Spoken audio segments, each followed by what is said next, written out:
a panel discussion where the community gets together, developers, builders, architects, consultants, all put together, and we share questions about industry, about concerns. So I give it to Dev Chandwani from Innovators, who takes over from me for the next 1 hour for the first panel discussion. Dev is from Innovators. I think he's a well-known personality, and the rest, I leave it to him. Dev. Thank you. Don't worry, don't worry. They are going to clap. Good morning, everyone. I can't see good morning. I can't hear good morning. No, he was telling me that, this is not IST, this is DST, where 1 hour you have to wait and then it comes to Delhi Standard Time, No problem. So we are here now. Dollar is going up, but still we have to cheer. Isn't it? Yes or no? Yes, very good. So I will invite the panelists. My name is Dev Chandwani, as he already introduced me. And I will invite the first panelist, Mr. Rahul Kumar, is the principal architect of Rajendra Kumar and Associates. Please give a big hands.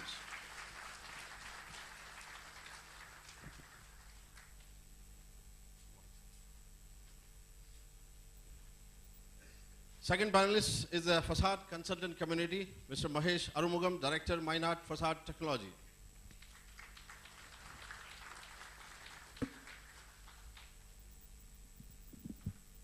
Third one is the Facade Contractor category, Mr. Kamlesh Chaudhary, Director of Glasswall Facade Systems.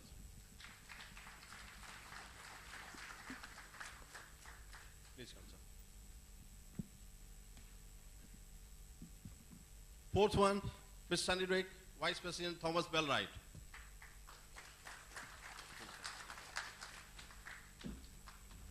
If you're not going to clap, I'm not going to invite anyone else. There are 2 more seats. Very good. Thank you.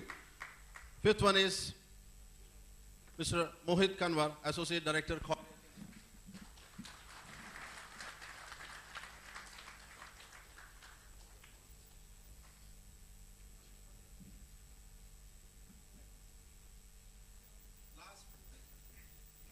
Last but not the least, Mr. Vasudevan, CEO.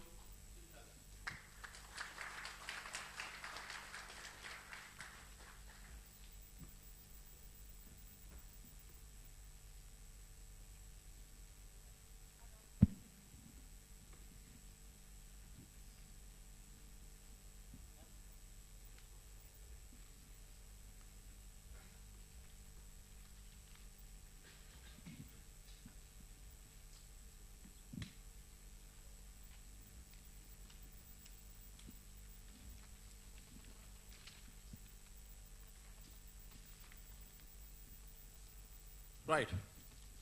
So here we are with the panelists, and our subject is conceiving the healthy facade project. Do we have to do the exercise here to discuss about the facade? Do you think so? Why we should discuss about the facade? It carries only 20% of the project value. Still, it is important. The sir is laughing over there, so definitely he understands what I'm talking about. Anyway, so we should start with this subject, where the first question I will be asking the architect who is the conceptualizing the project, where a lot of challenges are there, where they have to first design the building, not design actually, they conceptualize the building, then go through a lot of material, and then select the material and put together, where the client is also involved in the, after that facade consultant, the facade contractor, the PMC and all, put together the project team. Okay. The first question which I will ask to Mr. Rahul Kumar, that what are the basic parameters that come to your mind while constructing the facade in terms of the overall look and the performance of the building or the facade? Thank you, Dev. Well, one of the first things as architects that we often see before we conceptualize a facade is often a city or an urban context. So something that we would do in the center of Delhi would be very different from an expression done on a highway in Noida or Gurgaon. So as architects, one of the first things that we look at in terms of facades is that city or urban context where you are building. Going forward, it's very often the image that a user would like to express, which is often the client, or if it's intended to be external users who will occupy that building. A building says a lot more, and a lot more. The facade says a lot of things without the spoken word. And so it's very often we spend a lot of time looking at what does this really say. So if I'm driving by that building, there's no visual commentary, there can be some signages, but it says a lot, it speaks a lot. And I think image is very important. It says a lot about that organization which is occupying that particular building. Beyond that, we move into then really the spirit of the space, the spirit of the environment that a building creates. We look at facades not as an applied on. I mean, today you have a wealth of choices, and rather than looking at the facades as an applied on material, it's more what does it say inherently to the plan or to the organization or the spaces that you're creating. And that for us is one of the strong reasons on why we would choose a particular facade type or material. It should belong to that spirit that you're creating rather than being an external application. What is the process, when you conceptualize the building? After that, what is the sequential process you go through to bring up the final project pictures, You see, once these basic factors are established and we have a kind of a confidence within the entire client and project team that that's the way forward, we look at does that project or does that client for that particular site, what are the kind of budgets that he has? I mean, I heard about 20% of the project cost. Of course, the project cost, if it's very high, 20% is great. So we look at that, whether the budgets are there for a particular facade system. Is it sensible to even attempt or suggest some of these great systems that we saw in these presentations? Because our struggle is often, how do you give a finished environment for clients to occupy? So it's not just the facade, but we need to take care about everything else which goes in a complex, including furniture, lighting, and the finer details. And that is our biggest struggle, because Indian projects have budgets which are extremely limited. I don't know how we finish our buildings with all the facilities in them, with all the features of green buildings, because our budgets are relatively low when you compare them to international or Asian standards. We still have low budgeting done, and many a times when an architect steps in, certain budgets are already established, so it's difficult to break away from that big program, big financial program that has been set up.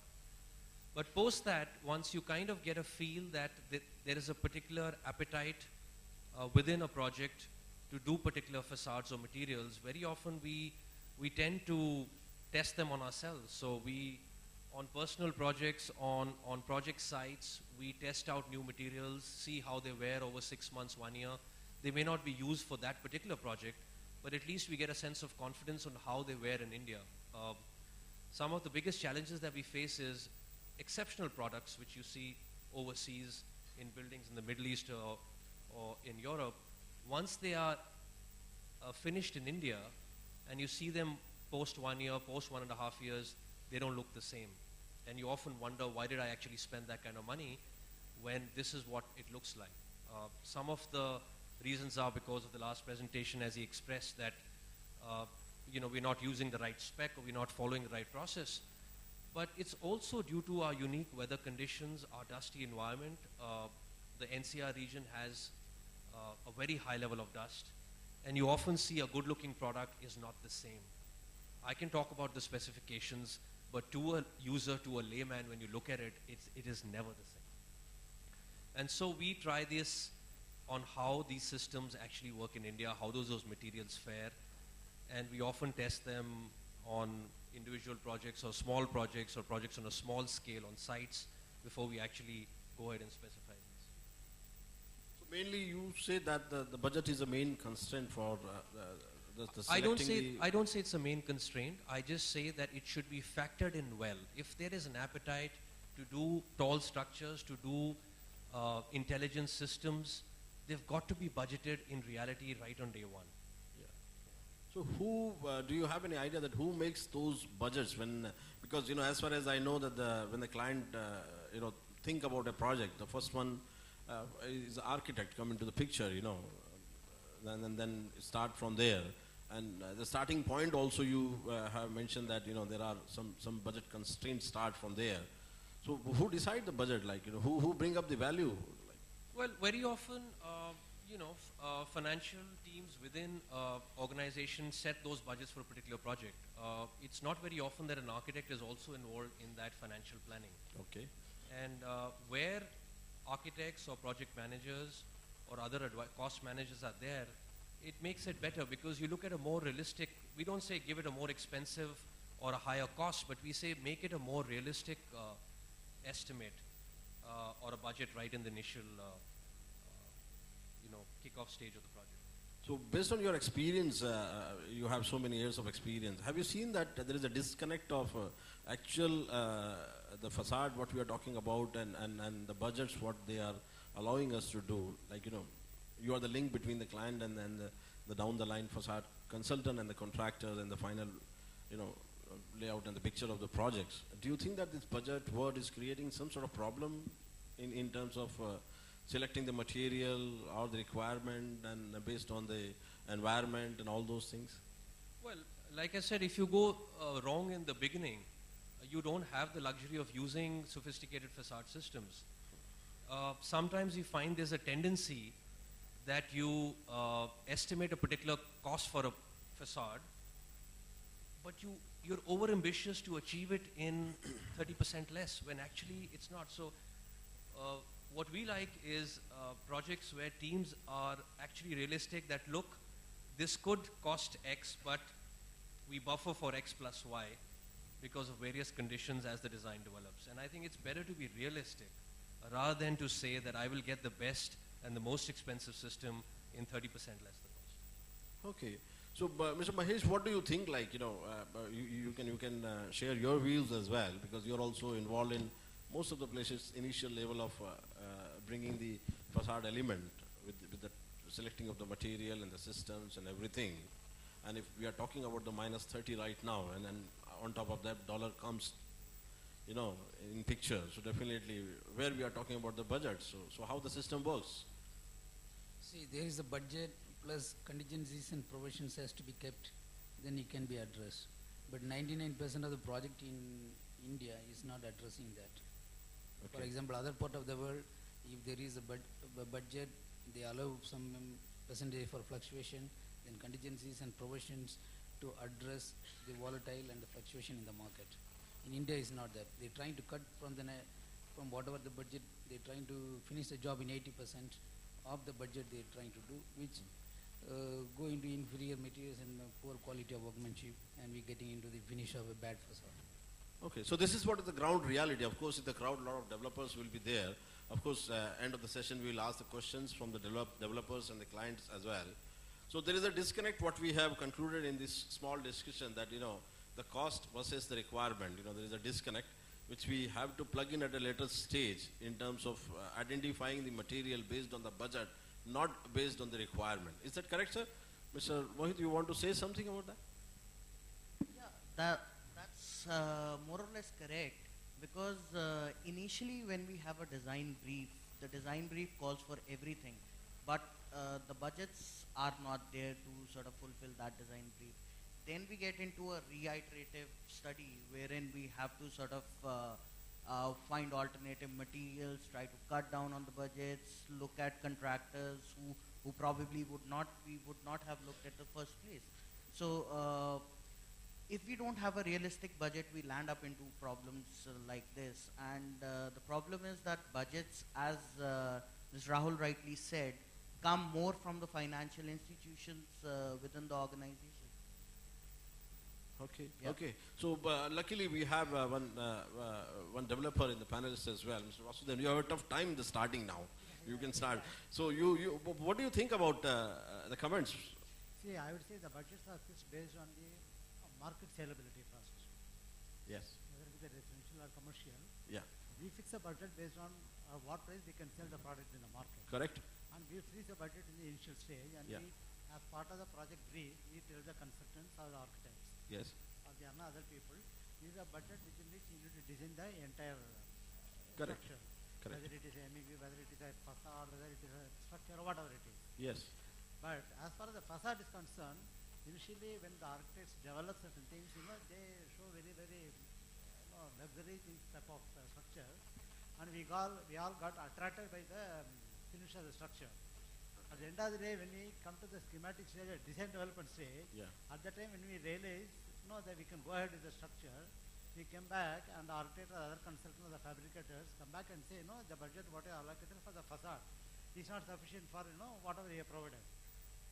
So finally we end up paying another 20-30% extra than what we have provided, where we cannot go back to the design stage or the concept stage to revise the facade. Oh, so we are in a difficult position from client side as well. Now, Yes. Mr. Rahul Kumar, what's your comment on that? He's saying that, architect come up with the expensive or exaggerated picture of the project, where they have to sacrifice the budgets as well. What's your comment on that, sir? No, if those financial breakdowns of a project budgets initially are shared, we've had a few projects where clients have shared it on day one, and we know how each subhead is planned, how the entire cost of the building. I think sensitive architects will respond to that and not show images or perspective views of building which cannot be achieved in those costs.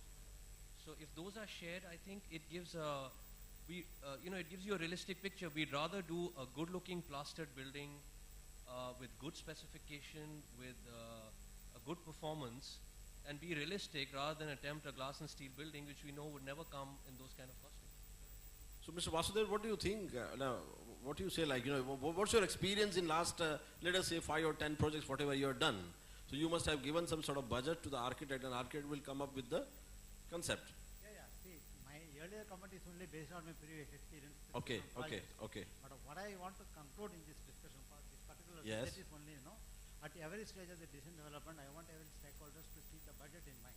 The budget is not fixed by the developer, budget is not fixed by the architect, by anybody else. Yes. Budget is fixed by the market conditions. Okay. Market determines the budget of the project. Okay. So I only want to know all the stakeholders in the project to keep the Yeah. budget in mind at every stage of the design development Correct. and check every stage. We are within that one, we are within that one or not. Okay, one question to all panelists. How this BMW and Maruti people must be working, They also come up with the new cars, with the fixed budget and the fixed things. How? Anyone can answer this question, please? Feel free. We launch a few, then they gradually raise it in 3 months, 6 months. We can't do that. It gradually keeps going up. No, The Nano doesn't cost 1 lakh anymore. Yeah, people are clapping on this, but definitely this is the real fact. When we go in the marketplace, when we select a car, we go to the specs and the price both together. The amount what we pay, we know that these are the specs in that car. But here something different, because it's stages you have seen that.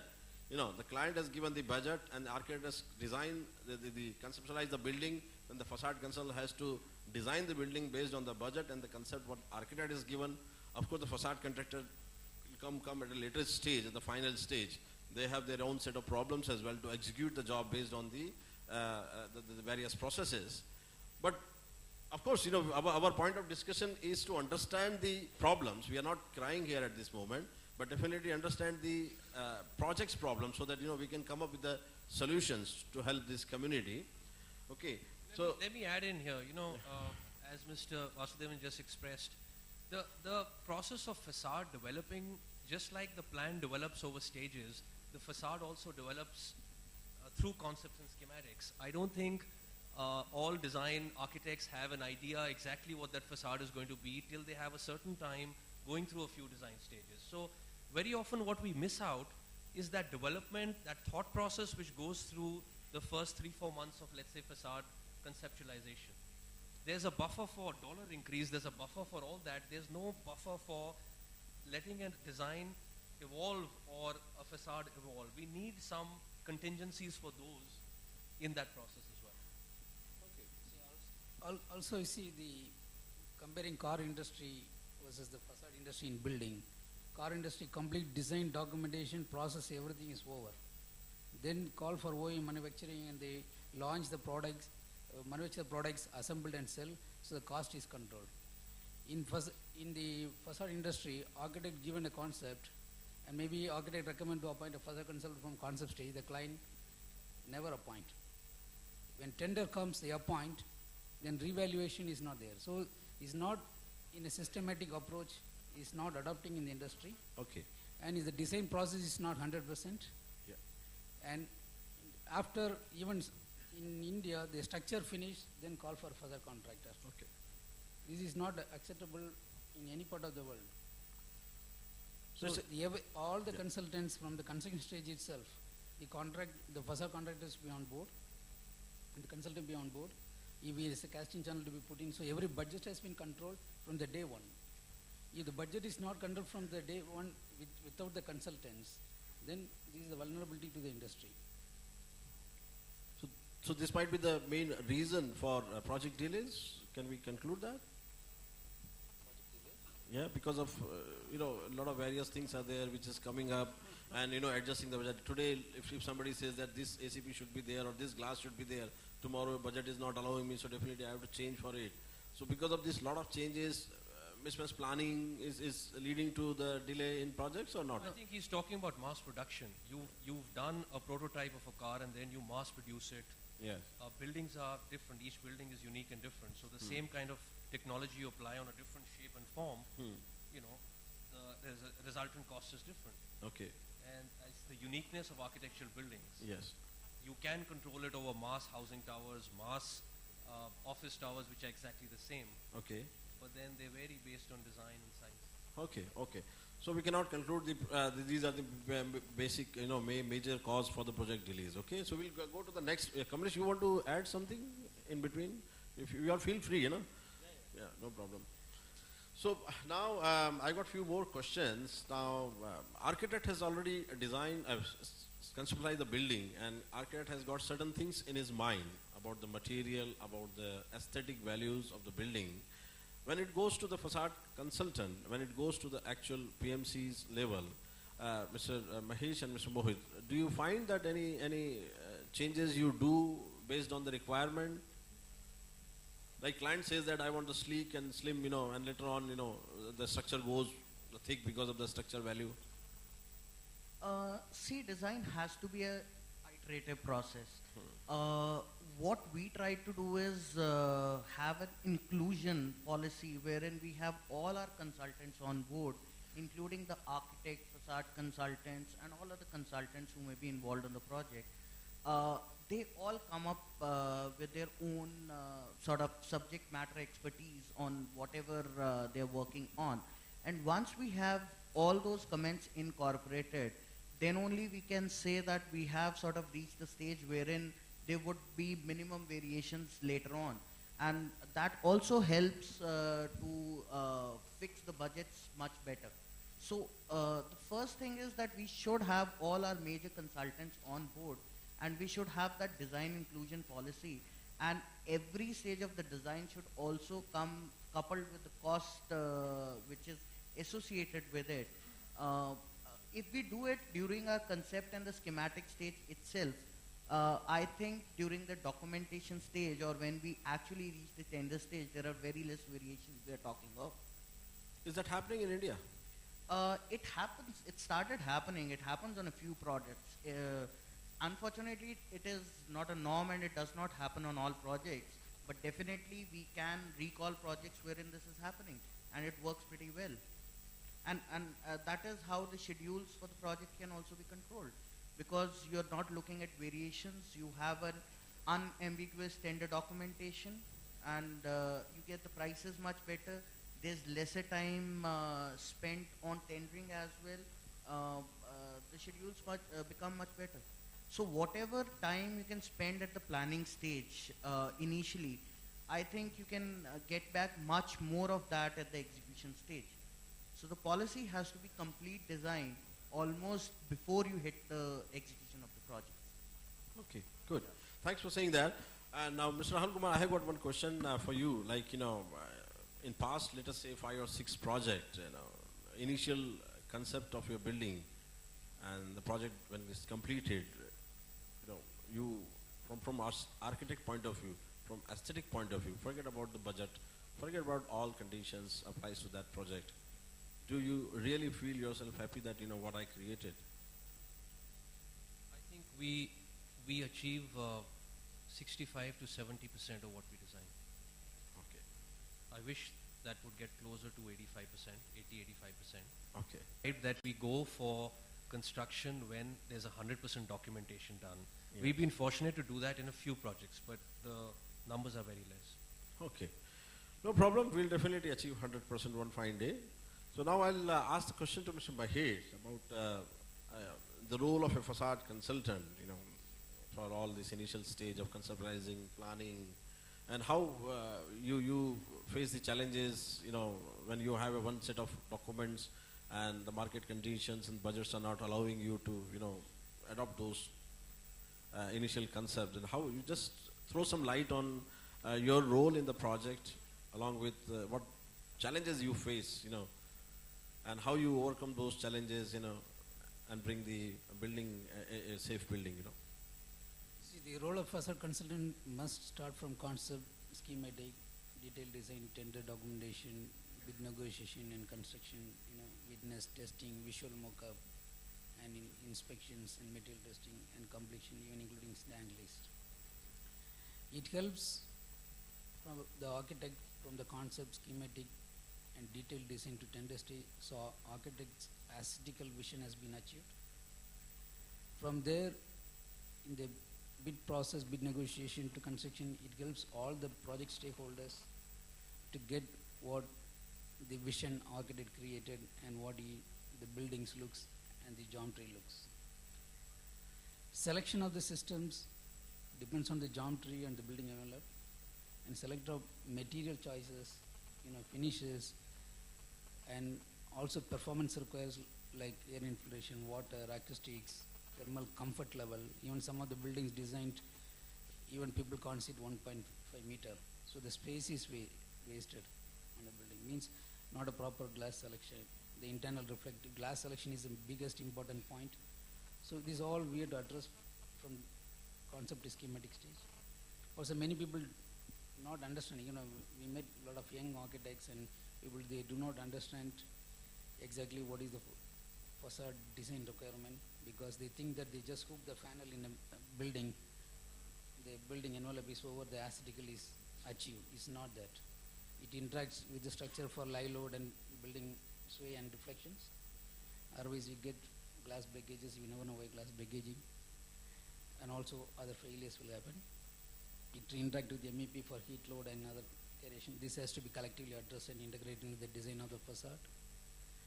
Also, you have to work closely with acoustic consultants to get the minimum noise criteria in sea level required for a performance of the building for the occupant's comfort level. And also, you talk to lead consultants to achieve the platinum rate for energy and green building concept.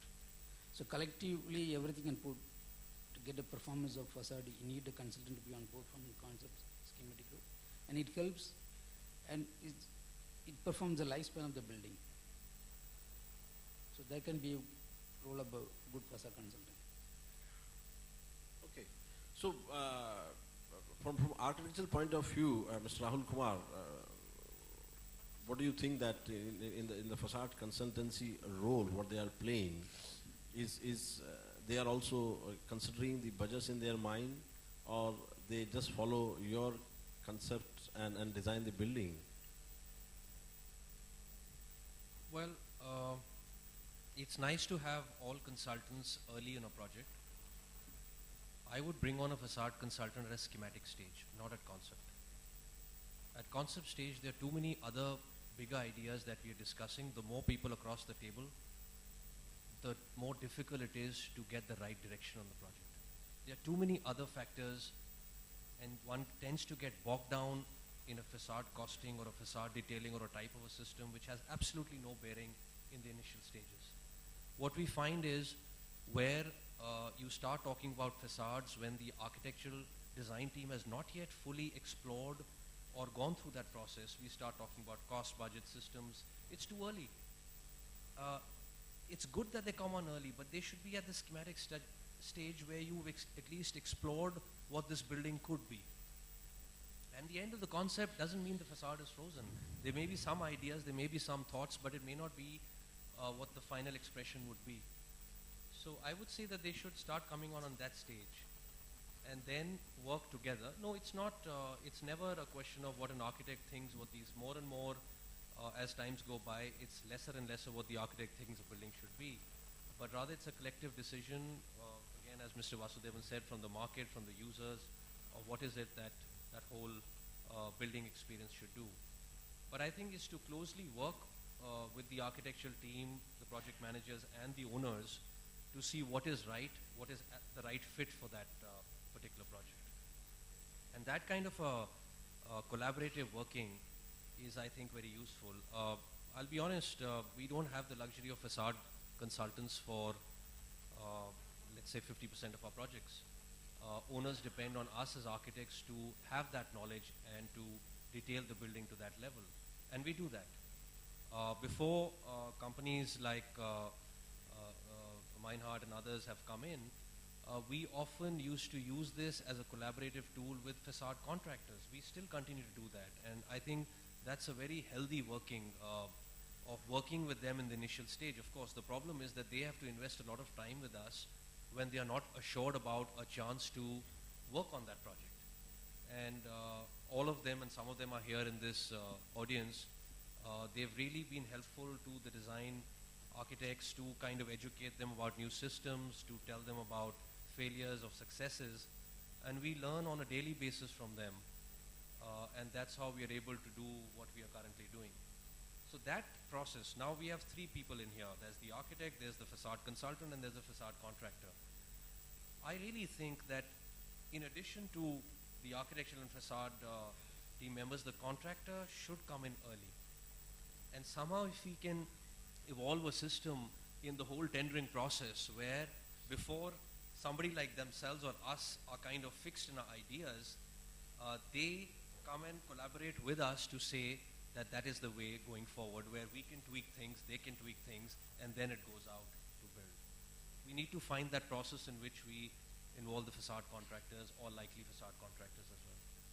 Good, thanks for adding facade contractor as well in your discussion. But in most of the projects you have seen that architect is only available at the initial stage. But have you seen that the facade consultant or facade contractor is also on board? Let us find out the percentage, like that how many projects you think that this team is available at an initial stage. No, like I said, we have facade consultants on close to 40-50% of our projects. But to get the contractor in early before a facade consultant also, kind of freezes the documentation with us. It's nice to have that because the last thing that you want is differences of opinion between a facade contractor and the consultant. And then the architect has his own ideas. So we need to find a mechanism in which all three of them collaborate in a manner, of course without additional cost to the owners. But really, that is what is true value engineering. Okay, so as I understand that you said that the 45 or 50% of the projects, facade consultant is available on board at initial conceptual stage, yes? What do you think about Mr. Mohit? Like, as I understand that the PMC can play a major role in helping architect about the design and the execution processes, or not? Definitely, the major role which a PMC can play is it can lay down a very good framework for all the people to contribute to the project and have a sort of get the best output out of all the consultants who are there on board. So that is the major output which a PMC can sort of bring into the project. Okay. Yeah. But you as a PMC, have you come across a condition where the PMC is involved at the initial stage of the project where architect is conceptualizing the project? Yes, there are a lot of projects now wherein the PMCs are on board either parallelly with the architects or at some places before the architect is even selected. We have had projects wherein we have been involved on the pre-qualification of architects for the projects for the clients as well. So that is there.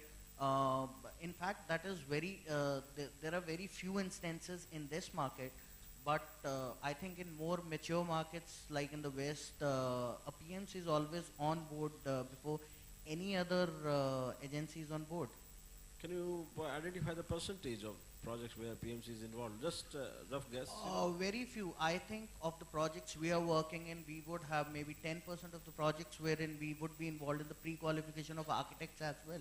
10% of projects in India, or 10% of your market share in India? Like, can you just classify? Of the projects we have been doing in India, of our market share in India. That's 10% of your projects which you Yeah, are doing. yeah. Overall, in country-wise, like, I cannot have Just rough I guess. probably think it would be the same. It would be wherever there are international project management firms working. Yeah. I think there would be 10%, maybe Okay. something of that sort. Mr. Vasudevan, what do you have your opinion about this? You know what we are talking about. I agree with Mr. Rahul, to have facade consultants on board, at least at the early stage, like in the schematic stage. It will definitely help a lot for the developer to go through the process of design. But I have one small reservation about Mr. Rahul's stage. He wants to have both facade consultant as well as the contractor on board at the stage. I don't know whether that will create a clash of ideas between consultant and the contractor, or will it delay the design process? So I didn't mean the schematic stage. I meant early, in the sense that when you're tendering out all your packages, before a facade consultant freezes his documentation to go out to bid, if at that moment there is the framework which a project manager or an owner may lay, where, let's say, likely people who do those kind of systems for that particular facade have an opportunity to have a collaborative process. That's where I find true value comes. Otherwise, what is the biggest problem that we face? Architects or facade consultants may come up with a tender packaging and a cost estimation, and when contractors bid for it, it's way beyond your expectations. It has happened to us. And it's happened to us on projects where facade consultants are with us on day one. So, I mean, you just don't know what went wrong, where did it go? And that's what I feel, that if they are involved or they are in a process, they can come in to contribute. Yeah, maybe at a little later stage, if you involve a contractor, that may definitely help during execution at least. Because, I mean, at the end of the day, all of us want to make You sure are that, doing the design, as such it can be built. So there is a space for what Rahul says, not at the schematic, but collectively when you done it and the document is, pre-bid documentation is floating. Even we also, as a further consultant, minor point of view, we cross-check the cost price with the prevailing market tender what we exercise, as well as we talk to the same, like a big major, depends on the size of the project, A grade fabricator or B grade fabricator or C grade fabricator. We check the real cost at the situation at the time of tender. Also we add the fluctuation, what is going to happen, and give the estimated cost. In the involvement of the facade contractor, we entertain heavily during bid negotiation process. We raise a lot of tender questions, clarifications. We answer their questions and clarifications, and it has been addressed in all our projects. So there is no clash, or there is no things, and we not made any reservations. We also take the important points what contractor also projecting in the bid negotiation stage we are addressing, and we also update and issue as addendum documents to the consult again as a tender process, and we're getting in close as a proper. So this enables the client to get apple to apple comparison rather than apple orange comparison in the schematic stage. It is not going to get a healthy environment. Thanks for bringing this apple-to-apple comparison word. Actually, mostly everybody likes this word, which is happening, of course. But now there is one more layer of budget come into the picture. Of course, your evaluation and the QS process at a facade consultant level come into the picture, and where client has started with certain budget in their mind, architects conceptualize the building, facade consultant has already designed the building, come up with the budget. How many times have you seen the budget of facade consultant, what you said just now, is way high or way low than the client's budget? Have you come across any of the situation, or it comes at par? Mr. Mahesh, question to you. See, always there will be a plus or minus 10%. Plus or minus 10%. In the So more or various- less we are there already. Yes. Yes, Okay. because we not taking the material cost from the supplier only, but we cross verify with the supplier what the cost they are giving to the fabricator, Correct. and also we check with the fabricator what the price they are quoting to the similar projects. Okay. So that point of view, we are addressing in most of our jobs. We not have much dispute with the client on the budget in our projects. Yeah. But still, sometimes, the competition point of view, Yes. you can see price differences from L1 to H1 is maybe 30%. How much it will be? Just 30. percentage wise? 30%. Maybe 100%? 20 to 30%. Maybe 100%? 100% is, No, you never saw that. How many people have said the difference of H1 and L1 100%? Raise your hands. 1, 2, 3, 4, 5. 200. Thanks for raising hand. no. See, 100%. 200%. You see, Oh, so you have a 200% pizza.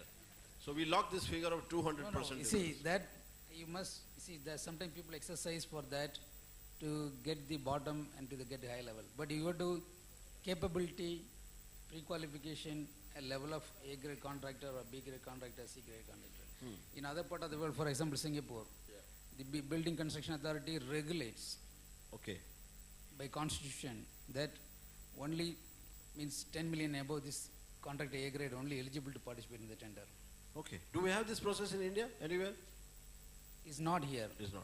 For example, Kamlesh tendering a project. Yeah. He invested nearly 20-30 crores in his project. Yeah. And a 1 crore investment guy also participated in a tender. How you compare? Who compare these things? No, I'm telling you, tender calling for, tender also given to them. Yeah, who gives the tenders? Clients. Clients. Mr. Vasudevan, question to you. Why you give the tenders to two different ends of the facade contractors? No, we don't normally. You don't do it. Yeah.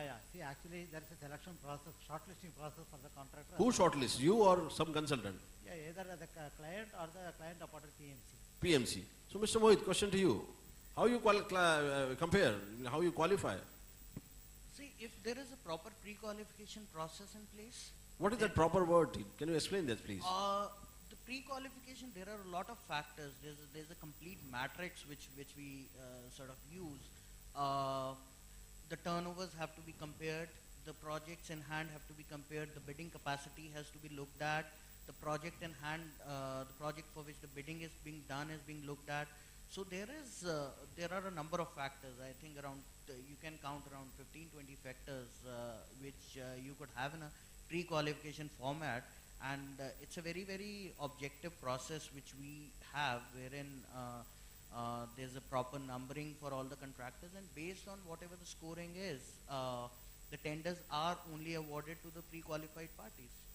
So, So- Mr. Mahesh is also talking about the same thing, and you also talked about the same thing, 200%. So that 200% is from the pre-qualified contractors, I believe. So if the pre-qualification process is done, so this 200% is on projects which we have seen Yeah. as a yardstick, wherein the pre-qualification has not been done, or projects wherein the PMCs are not being involved. So there are a lot of times wherein clients also tell us that, look, we have got bids wherein we are not working, and asked us to just sanitize the bids, and we see that because there's not a pre-qualification process in place, that's why the differences are coming in.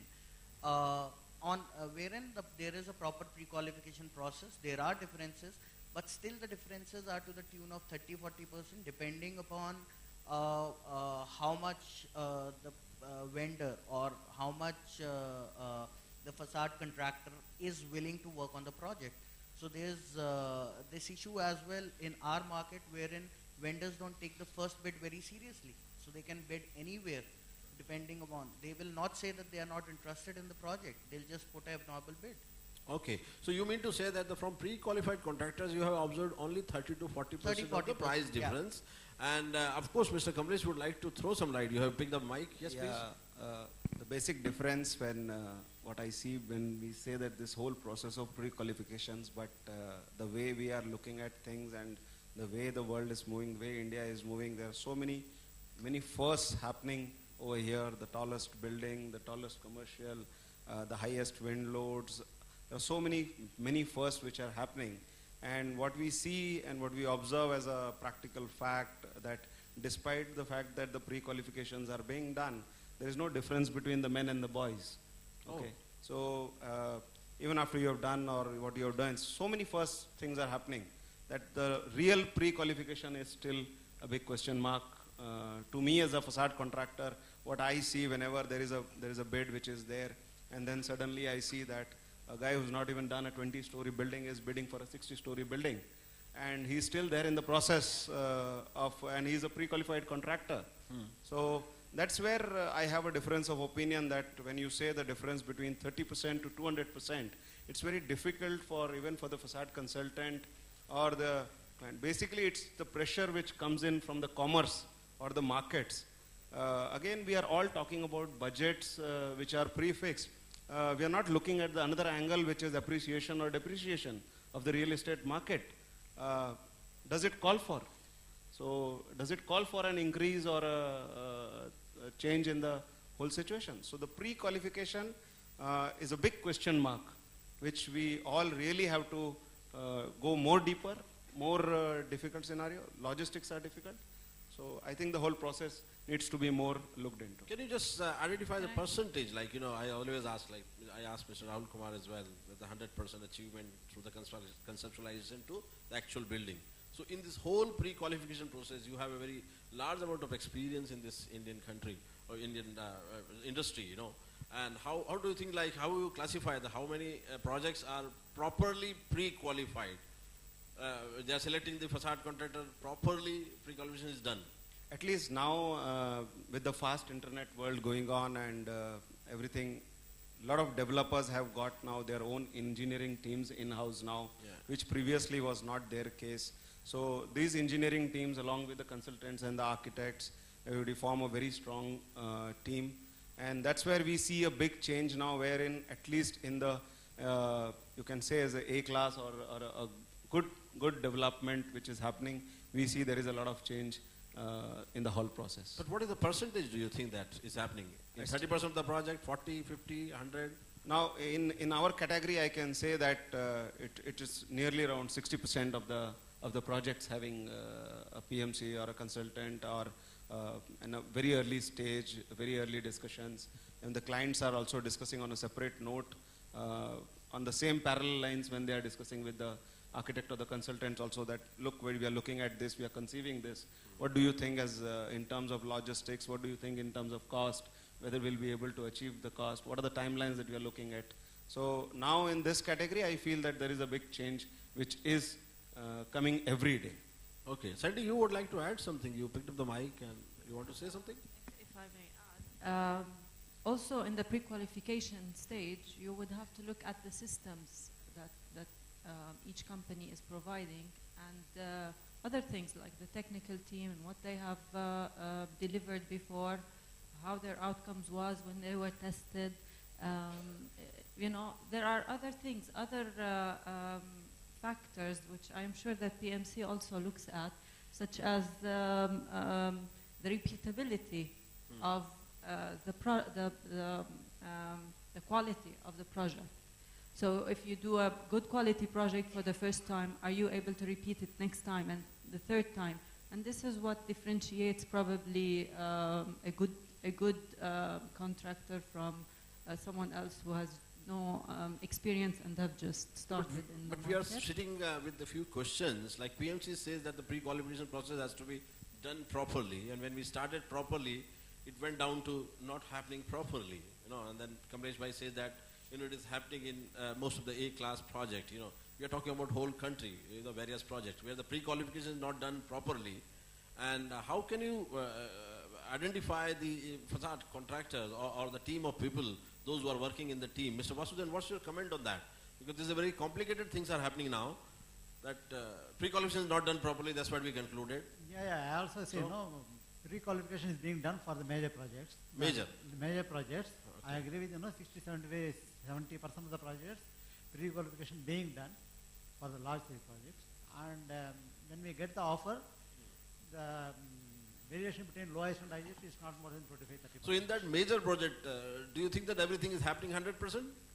Pre-qualification, conceptualization, conversion of the facade, requirement, results and everything is happening 100%? Yeah, everything is happened, not 100%. Not 100%. Yes, So what everything is percentage you happening. want to define? Pardon me? What percentage you can Yeah, conclude? again it will be in the range of 70 to 80%, everything is happening. 80%. Okay. See, what Sandy just mentioned, it's something what we discussed earlier as well.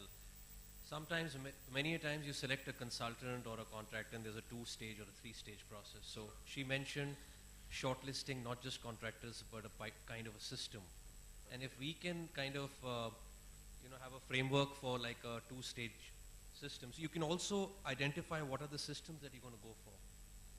That can be very helpful for the architectural team and the facade consultant, because otherwise you try and do apples and apples, but somewhere or the other it doesn't happen. Yeah, there are different types of I mean, apples there as are well. proprietary technologies, there are new things which keep happening all the time, and a contractor A may suggest a particular kind of a system for a 20-story high building, somebody would do something else. They would be unique, and so if that system, we can have a shortlisting of the systems, that can be really helpful. Yeah, the interesting point, Mr. Mahesh, like, what Mr. Rahul said that, different contractors are coming on board, so they have their own systems and coming up with their suggestions for that particular project. Do you think that that might create the difference in cost, or? No, you see, normally the functionality and selection of the systems are almost nearer in the tender.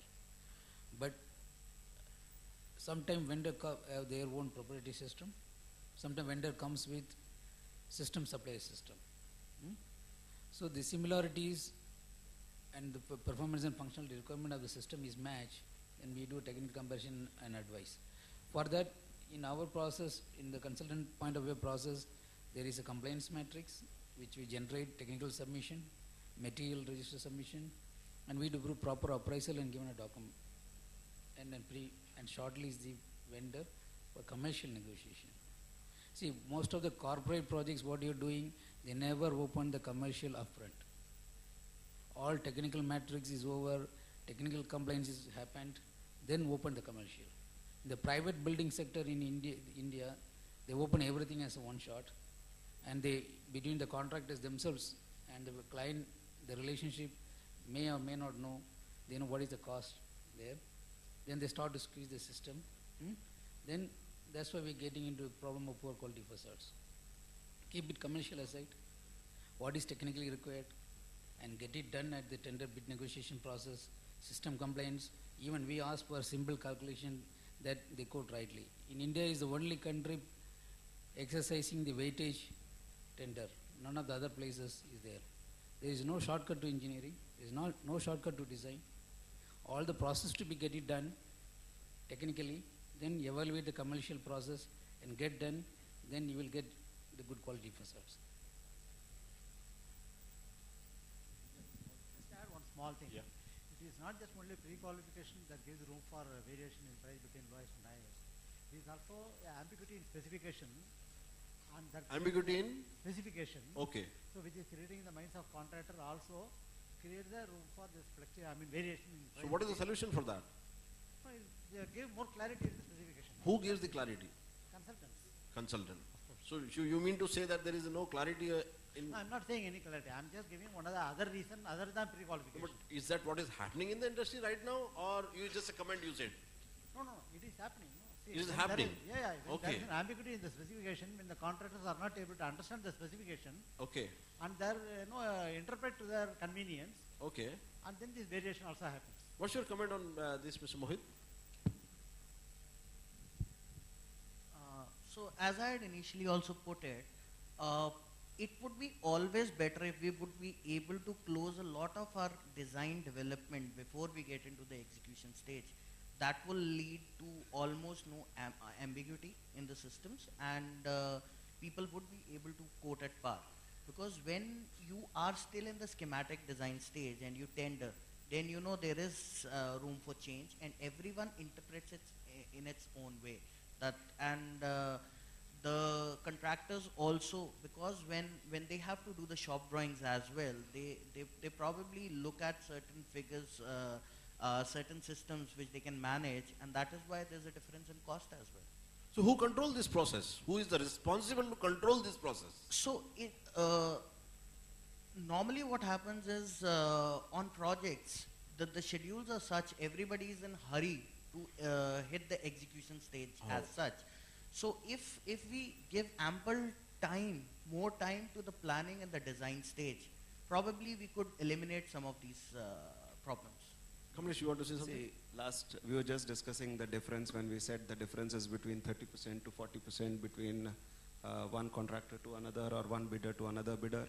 See, there's big ambiguity which we have just in the specifications. A very common example which we can highlight, which in one of the presentations also I was just seeing it from Aluko Bond over there. We say that the composite panel or the ACP panel which has to be fire retardant or fire rated, which should be Aluko Bond or Alpolic, and then we have another stroke over there saying equivalent.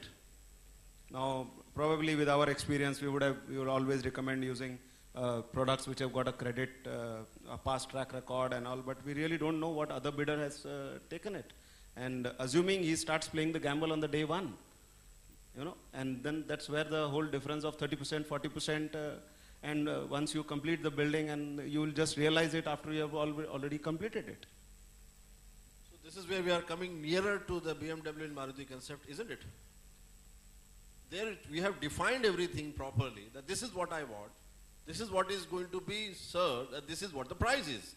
And now Kamlesh bhai has raised this point that this is the ACP or equivalent, so definitely you have a choice of selecting the materials, you have a choice of selecting the different sort of material available in the market and suggest and change that whole process. And this whole consultant and the architect and client has got their own budget in their mind.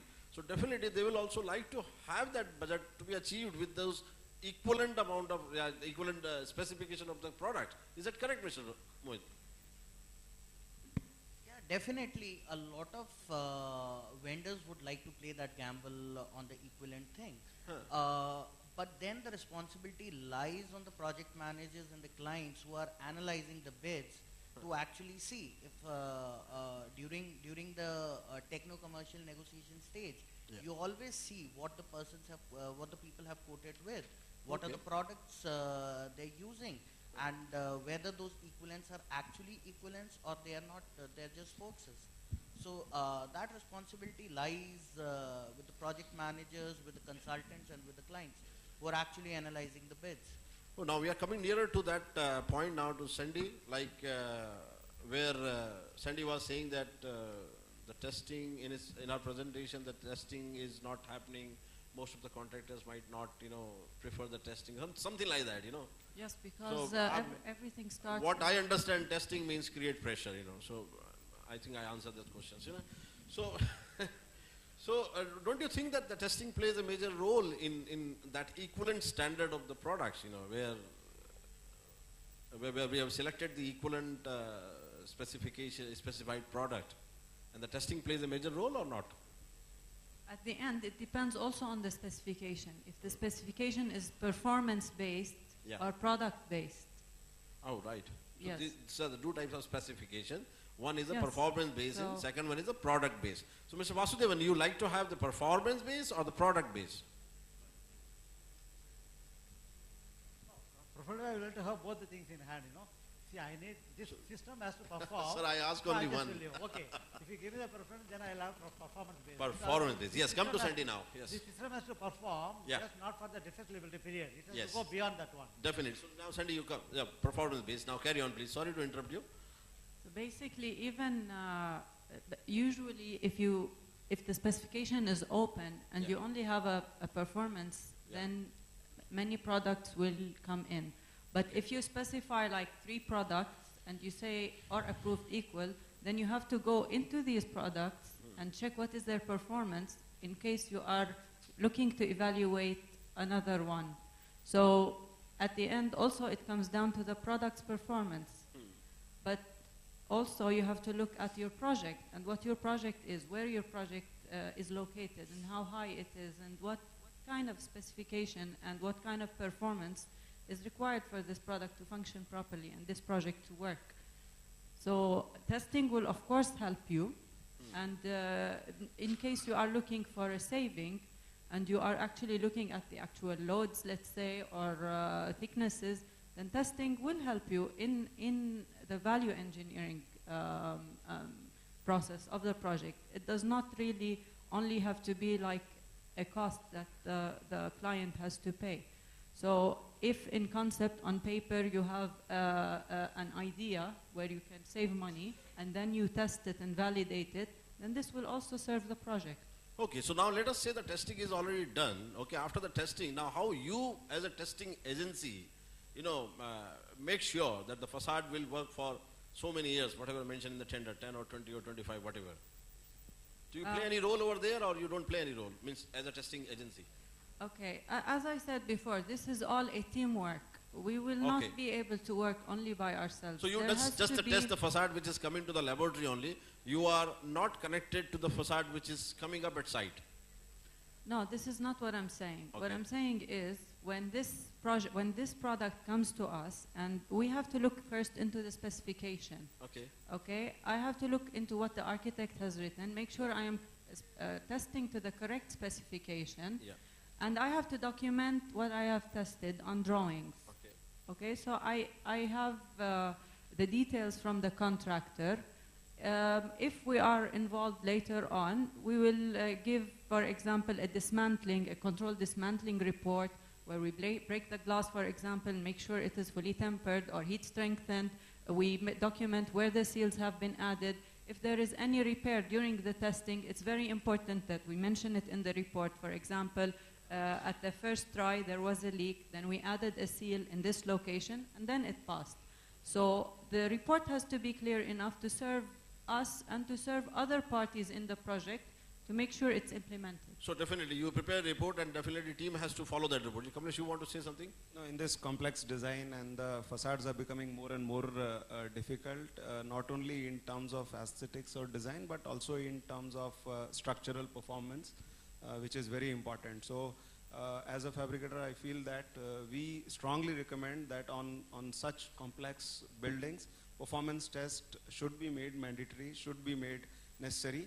And the failure or the passing, should definitely not be looked upon as a failure of the entire thing, but it should be looked upon as that this thing is also happening for the first time, and good that you have checked the performance of the system over here, and this is what is the corrective measures which are required. Not only the test helps you that in the terms of performance, but also it helps you in terms of when you design so many things, the new extrusions, new dies, so the fixing, the joinery, the handling of the material. There's a lot of thing which plays into role when you are doing the first thing. So, and after sales as a developer, what our experience has been in most of the A-class buildings, when the clients come in as multinationals or any organization, they definitely want to have a report of the facade, that whether this facade has been tested, up to what situation, what grounds it has been tested, whether the smoke seals are intact or not. So it plays a very important role for the client as well in terms of sales or marketing. So you mean to say that testing is not a matter of choice, it should be a necessity? It should be a necessity. Yes, I would agree with that. I think it should be absolutely 100% mandatory as a part of the code, a building code.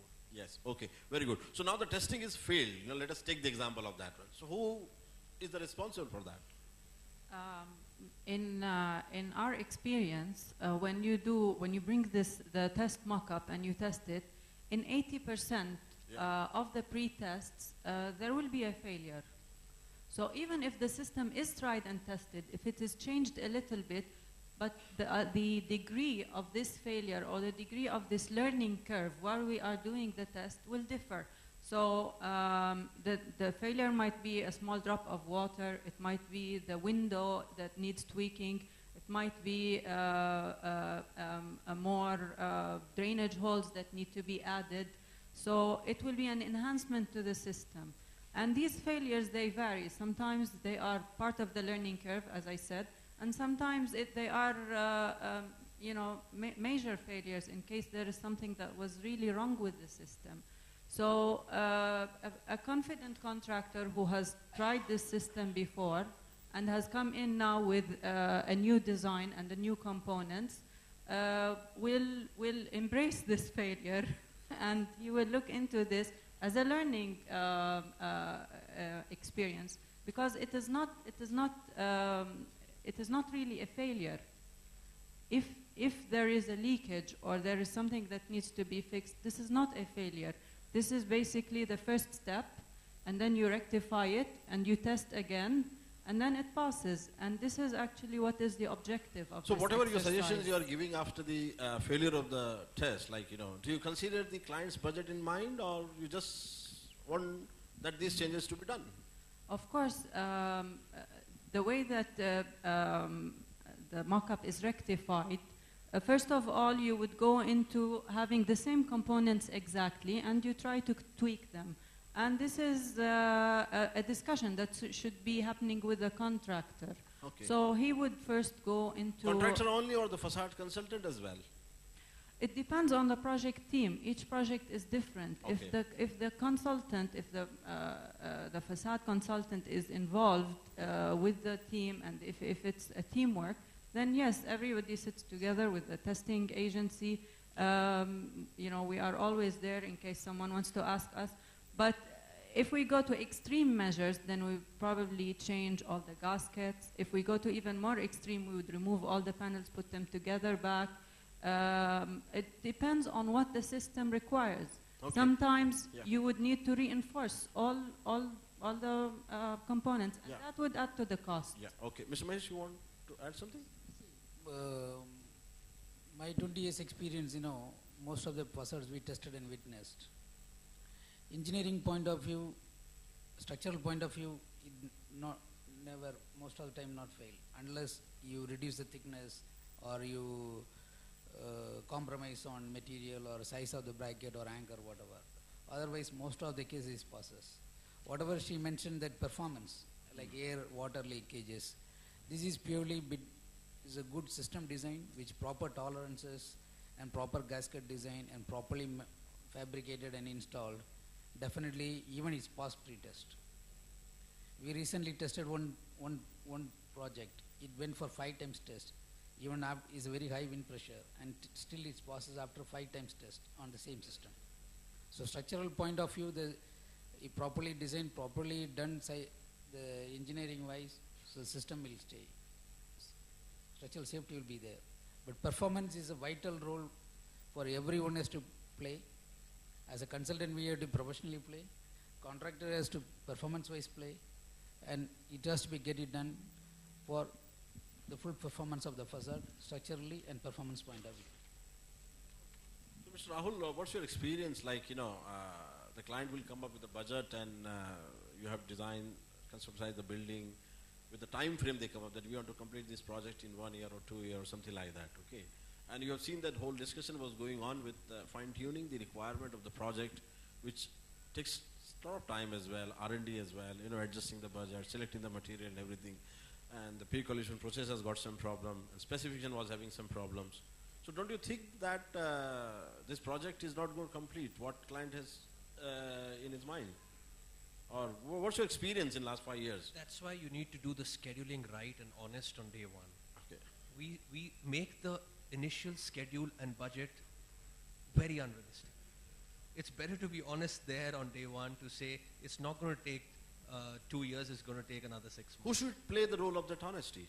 Well, if the project manager is there, he needs to be strong enough with the client to say that. If the architects are there and they ask for an opinion, they need to do that.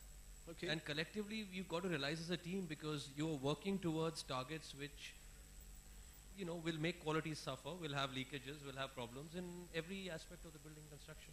Mr. Vasudevan, what's your comment? And Mr. Mohit, what's your comment? We are running out of time now. We have to quickly close it up. See, I agree to some extent with Rahul about the time requirement, honesty in time management. Yeah. But at the same time, the projects, again, as I said earlier, the projects are not defined by us. It's defined by the market.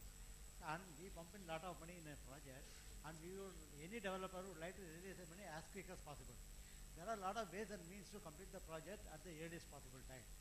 And at the early stage, as you know, the PMCs and architects and other consultants on board, if they can define a project, very quick timeline, keeping the budget in mind, and if they can adapt to that timeline, no problem. There are a lot of ways and means to complete the project in the quickest time possible also. You cannot have the luxury. So what is the of best time. way to take the shortcuts? Don't you think that? No, see, we only have to innovate. No, that you are not going to allow shortcuts, but definitely how the team is going to perform, like, No way. they have to take the shortcuts. No, you don't allow. No, we don't allow shortcuts.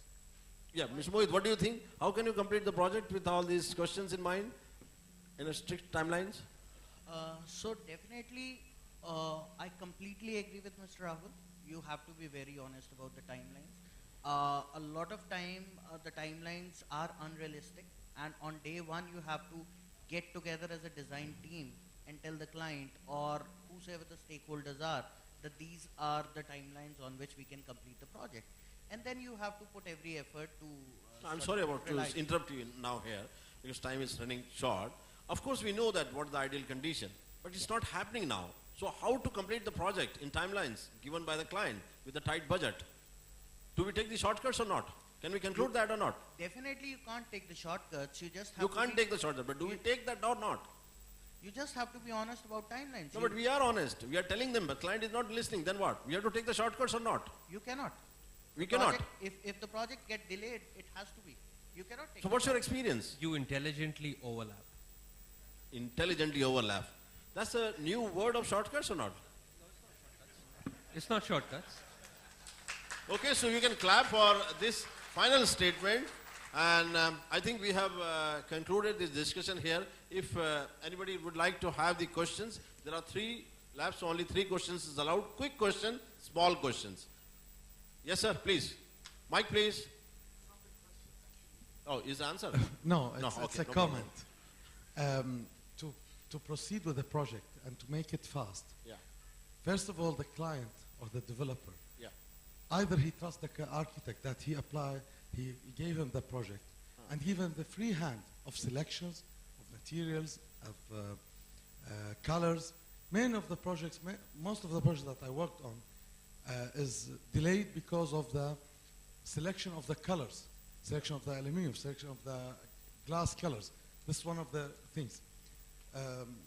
This one point regarding the process of the project. Secondly, to work the project on the right time, it should be, as the gentleman and Ms. Sandy, she said here, that from the beginning, it should be studied well, planned well, and then you can release the tender. You cannot just reach to the stage that you are constructing the building, you're reaching to the stage that aluminum should be installed. Yeah, thanks and for you saying should- that. But what's your question? No, there is no question. No Just- question. Thank you very much. just- Next, please. Yes, Silvam. Good afternoon. I think everybody is hungry. Thank you all the panelists. It was wonderful. There is a conclusion in the panel discussion I want to bring light to everybody. I'll just go back to Mr. Rahul, what he said. There the solution lies in. Mr. Rahul, thanks for that highlighting. What we are all forgetting is the guy who builds is the contractor. The guy who's going to visualize the dream of an architect is a contractor, because he's the one who's going to give the shape, number one. So if you can have a contractor on board from day one with you, that's the solution which can overrun all the problems what we discussed for this 1 hour. That's my opinion, I believe. When you have a contractor who can come on board from day one with the architect, who is volunteering to work, yes, there is a limitation. Yes, he is not going to get the job, doesn't matter. But the solution lies there. Your time is out, the right material is chosen within the budget, and his vision from day one, is going to get. I believe this is the solution I found in this 1 hour discussion, if you all agree. Thanks. Any Thank you. question from here, Sender? Please carry on quickly. Yes. Most welcome. Yeah. Normally, what is the kind of time that you devote to a certain project in terms of design? Because here in India, the situation is very lopsided. We spend more time during construction and less time in planning. So, how do you wish to correct it, and what is the practice that you want to adopt in your office, maybe? See, by default, some cities give us the time. If you submit a building plan in Delhi, you will get 6 to 9 months automatically. So construction cannot happen. With the environmental process and all the additional things that we'll get in, yes, you do have to take the design to a certain stage. But, that's something which we can always complain we don't have enough time, but if you compare with, I mean, I've heard horror stories in China where they get 4 days and we get 40 days. So it's something which is driven by the situation, the economic situation. But at the end of the day, if you really look at it, you can complain and you see the schedules, but somewhere or the other, you got to find that time, and you can. You can, whether it's in between a process where a client comes back with you for decisions, or a municipality or somebody else, you can get that time. Thank you very much for the last question, and we have concluded this session with the inspiring statement by Mr. Rahul Kumar, which we have to follow. And may I thank you each and every panelist for attending this discussion and giving us the valuable time.